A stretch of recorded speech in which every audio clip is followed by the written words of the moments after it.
খালি বড় বড় গপ্প করেন না মিয়া। দেশকে ভালোবাসি, দেশকে ভালোবাসি, রাজনীতি করি, নানান আলোচনা সমালোচনা। এটা প্রতিহিংসার বাংলাদেশ। প্রতিহিংসার বাংলাদেশে বসবাস করে কোনো লাভ আসেনি।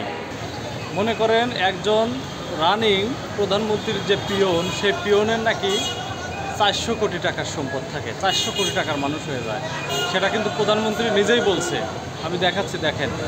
আবার মনে করেন ক্ষমতায় নাই, দীর্ঘদিন বিরোধী দলের সাবেক 3 বারের প্রধানমন্ত্রী, তার মানে অনাথ শিশুদের অর্থাৎ অসহায়দের জন্য যে অরফারেন্স ট্রাস্ট অ্যাকাউন্ট থাকে, সেই অ্যাকাউন্টের 2 কোটি টাকা সে তুলে খায়ও নাই, শুধু পড়ে রয়েছে, গরিবদের মাঝে বিলি করে দেওয়া হয় নাই। টাকার জায়গায় কিন্তু টাকাই রয়েছে, বেশি হয়ে রয়েছে আরও।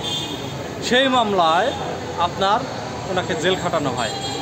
সাবেক 3 বারের প্রধানমন্ত্রীকে দুর্নীতি মামলায় জেল খাটানো হয় মাত্র 2 কোটি টাকার জন্য।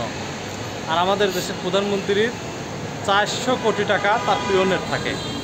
তাহলে এই কথাটা তিনি বক্তব্য দেওয়ার আগে একটাবার কিন্তু লজ্জা শরম করা উচিত। দুর্নীতিবাজের আঁকড়া কোন কোন শিকড়ে গেলে এই পরিস্থিতিটা তখন গিয়া দাঁড়ায়। প্রচুর রাগ গোসা অভিমান জন্মাইছে এই প্রিয় মাতৃভূমির প্রতি। আসলে ভাই, প্রিয় মাতৃভূমির প্রতি রাগ গোসা করে অভিমান করে লাভ আছে?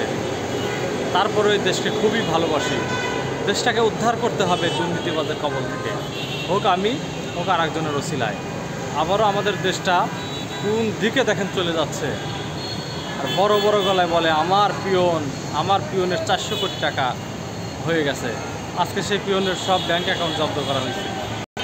সব মিলিয়ে এই দেশটা লুটে পুটে যারা খাচ্ছে, যাদের পিয়নের 400 কোটি টাকা হয়, কোনো বিচার হয় না, কোনো শাস্তি হয় না, সেইখানে সাবেক 3 বারের প্রধানমন্ত্রীর 200 কোটি টাকার জন্য জেল খাটতে হয়।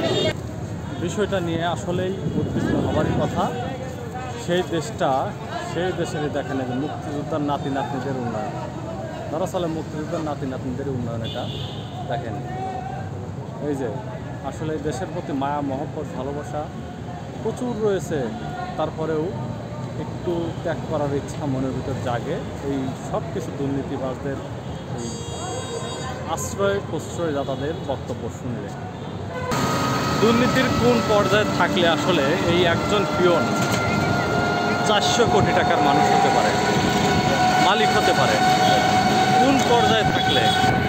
এত সচেতন, এত সাধুবাদ, এত অথেন্টিক, রিয়েল, বাস্তব, পিওরিটি প্রাইম মিনিস্টারের একজন পিয়ন তার একদম নিকটে থেকে পিয়নের চাকরি করে 400 কোটি টাকা বনে না। এই বিষয়টা আপনারা কোন নজরে দেখছেন না দেখছেন জানি না। বড় বড় গলায় করে আবার বক্তব্য দিচ্ছে। সেই বক্তব্যের প্রেক্ষিতেই সব মিলিয়ে আমার কাছে খুবই দুঃখজনক মনে হয়েছে। আমাদের দুর্ভাগ্য, আমরা আমাদের দেশে এমন বক্তব্য আমাদের দেশে থেকেও আমাদের প্রজন্ম শুনতে হলো। চাই না পরবর্তী প্রজন্ম এরকম বক্তব্যের মতো কোনো প্রধানমন্ত্রী আমাদের মাঝে আসুক।